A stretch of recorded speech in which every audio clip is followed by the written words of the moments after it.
आरो बिथाङा जेरैबायदि खोथा होदोंमोन बे खोथाखौ बिथाङा मावफुंबाय।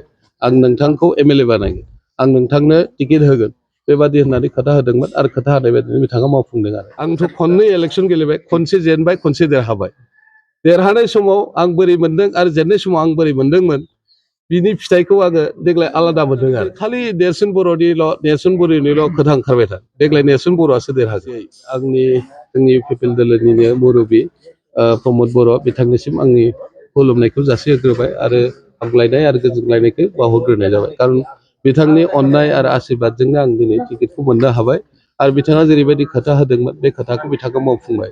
आं नोंथांखौ एमएलए बानायगोन, आं नोंथांनो टिकेट होगोन बेबादि होननानै खोथा होदोंमोन आरो खोथा होनाय बायदिनो बिथाङा मावफुंदों आरो। दा बिनि गेजेरजोंनो आरोबाव आङो खुलुमनो सानबावो आरो जायनि थाखाय आं बे आशीर्बादखौ मोननाय जादों बा जायनि थाखाय आं बे टिकेटखौ मोननाय जादों आरो आंहा माखासे बिदिनो माबा दङ उइंस दङ, जेरै प्राइमारि, ब्लक, डिस्ट्रिक्ट, जिल्ला, सेन्ट्रेल गासैबो जेसेबांखिनि दैदेनगिरि बिबानगिरि कार्जकर्ता बिथांमोननि अननायजों आरो बिथांनि आशीर्बादजोंनो आंनि मोनसे परिबेगा फैबाय जे आं सासे बिजाथि जानो हागोन। दा बे हिसाबै बिथांमोननि आशीर्बादजोंनो आं टिकेटखौ मोनदों आरो। आंनि फार्स्ट प्रायरिटि बा गिबि खेब आंनि थाखाय मोनसे गिदिर सोंलु थागोन। आं जेला माने सासे सोद्रोमा जानानै थाङोब्ला आसामनि एसेमब्लियाव बिधान सभायाव एसेमब्लियाव आं मोनसे गेदेर सोंलु आं सोंगोन। बे सोंलुआनो जाहैबाय जे आंनि उदालगुरि जिल्लायाव बुहुमनि मादावनो सेथि, भारत बर्षनि मादावनो सेथि, आसामनि मादावनो सेथि बा नङाबा नर्थ इस्टनि मादावनो सेथि बा जोंनि बिटिसिनि बे मोनबा जिल्लानि गेजेरावनो बे जिल्लायानो बयनिख्रुइबो भयंकर आरो गिथावना मोनसे सेथि जिल्ला जानो थांगासिनो दं। बेनो जाहैबाय जे बेयाव बेरामिनि मोनसे गेदेर हालोद केन्सार बेराम। बे बेरामनि सायावहाय दिनैसिम जेबो बाथ्रा बुङाखै। आसामनिफ्रायबो सोरबा प्रतिनिधिया जेबो बाथ्रा बेखौ बुंफुरनाय जायाखै आरो बेनिफ्राय बिटिसिनिफ्राय जायफ्रा बेवहाय एमएलए जाहैयो बा जायफ्रा मन्थ्रि जाहैयो, जायफ्रा एमपि जायो, दिल्लीयाव थांनानैबो जेबो बाथ्रा बुङाखै आरो बेनिफ्राय बिधान सभायावबो जेबो बाथ्रा बुंहैयाखै। दा आंनि सेथि सोंलुआ आरो बेबो बिराद गिदिर सोंलु जागोन।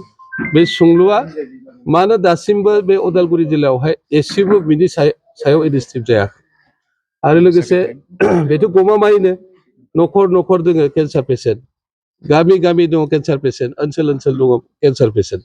बिनि थाखाय रुट खालामनांगौ, बिनि थाखाय इनिसिएटिभ जानांगौ। आंनि थाखाय हाम्बल आपिल थागोन, जि सरकारानो फैया मानो, जाय सरकारा फैयो बे सरकारा एक नाम्बाराव उदालगुरि जिल्लायाव फैनानै इनिसिएटिभ लाफैनांगौ आरो बे आंनि आपिल थागोन। रायजो राजानि अनसायनाया माबायदि दा नैबे समावहाय रायजो राजानि अनसायनायाथ' बाख्नायथाव, सोमोनांथाव। आं मालाबाबो बिदि बिसायख'थिनि परिबेखखौ आं मोनफेराखैमोन।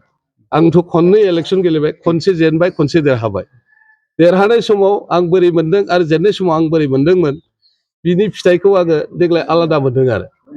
उन्दै उन्दै गथ'फ्रानो, उन्दै उन्दै फरायसाफ्रानो, उन्दै उन्दै जायखिजाया समाजनि जायफोर बिथांमोनानो खालि नेर्सोन बर'निल' खोथा ओंखारबाय था। देग्लाय नेर्सोन बर'आसो देरहागोन। देग्लाय पार्टिजों खोथा गैया, देग्लाय केन्डिडेटजोंसो खोथा। देग्लाय माने आनलकेलजों खोथा नङा, देग्लाय लकेलजोंसो खोथा। बेबायदि खोथाफ्रा जेरावबो ओंखारबाय थादों आरो बेखायनो आङो बरसा थिनाय थादों गमामायैनो आङो देग्लाय देरहागोन। देरहानायानो 100%, 110% जागोन होननानै आं साननानै दङ आरो दायो।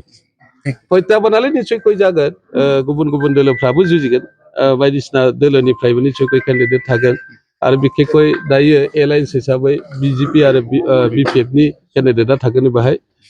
बेयाव माने बिपिएफआसो केन्डिडेट मोनगोन, बिजेपिआ होआ। दा बेखाय जाय केन्डिडेट फैया मानो फैथाबानाथ' थाखागोन। अब्लाबो जुजिनायनि गेजेरजों आरो रायजोफोरनि माने अनसायनाय आरो आशीर्बादनि गेजेरजों निस्सयय नेर्सोन बर'आनो बेवहाय माने रंजानो मोनगोन आरो देरहानाय फैगोन आरो रंजानो मोनगोन।